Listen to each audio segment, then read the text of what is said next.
Welcome back to my another vlog. Myself Afsana from Mr. and Mrs. Kausar. তো আজকে চলে এলাম নতুন আরেকটা রেসিপি নিয়ে।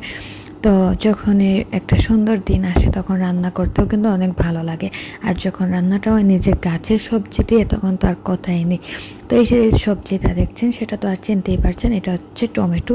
আজকে আমি টমেটোটাকে অন্যরকম রান্না করব, আর সেটা হচ্ছে আবার নতুন হাঁড়ির মধ্যে।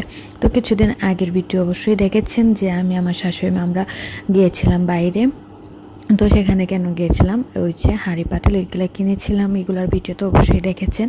তো এখানে আমি অল্প একটু রসুন দিয়ে তেলের মধ্যে ভালো করে মশলাটা কষিয়ে নিয়েছিলাম। তারপর এটার মধ্যে আমি আলু দিয়ে দিয়েছি। তো আলু দিয়ে আমি এখন আলুটাকে কিছুটা সিদ্ধ করে নিব। তো অপেক্ষা করছি আলুটা সিদ্ধ হয়ে যাওয়ার। তো যতক্ষণ পর্যন্ত আলু সিদ্ধ হচ্ছে না ততক্ষণ আমি ওয়েট করব। তো আমি বারবার চেক করছিলাম আলুটা সিদ্ধ হচ্ছে কি না। তো যখন আলুটা সিদ্ধ হয়ে গেল তখন নিয়ে এলাম তেঁতুল। তো তেঁতুলের কী কাজ সেটাই তো ভাবছেন।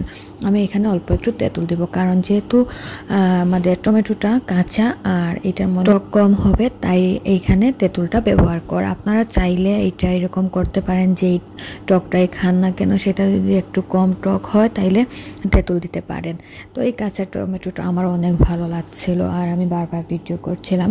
তো এখন আবারও ভালো করে ধুয়ে নিলাম এবং এগুলাকে এখন আমি দিয়ে দিব আলুর মধ্যে, কারণ আলুটা অলমোস্ট সিদ্ধ হয়ে গেছে। এখন আমি এইটার মধ্যে দিয়ে দিলাম টমেটোগুলো, ভালো করে সিদ্ধ করে নিব। অল্প কিছুক্ষণ টমেটো কিন্তু খুব তাড়াতাড়ি এটা গলে যায়, সবাই জানেন। তারপর আমি একটু এটাকে সিদ্ধ করে নিলাম। সিদ্ধ হয়ে যাওয়ার পর আমি এখানে মাছ দিয়ে দেবো। এটা হচ্ছে আইল মাছ, অনেকেই চেনেন, আবার আমরা সিলেটে যারা তারা গাগট মাছ বলি। আপনারা কে কী বলেন অবশ্যই জানাবেন। তো এই তো হয়ে গেছে আমার রান্না।